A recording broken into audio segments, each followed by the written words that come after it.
બાપ દીકરીનો સંબંધ છે.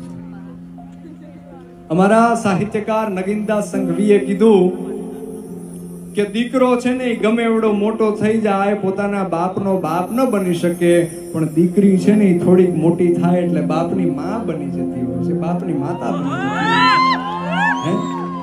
દીકરી છે એ પોતાના પિતાને પોતાના બાપને એવું કહી શકે ઠપકો આપીને ખીજાઈને કે પપ્પા તમારે આમ નથી કરવાનું, પપ્પા તમારે આમ કરવાનું છે, પપ્પા તમે ધ્યાન રાખજો, પપ્પા તમે ખાધું કે નહીં, પપ્પા તમે દવા લીધી કે નહીં, પપ્પા તમે સાચવજો હો.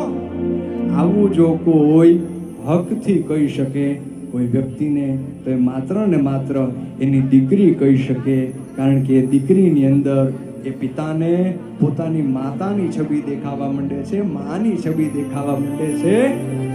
કે દીકરી છે એ એટલે પોતાના પિતાને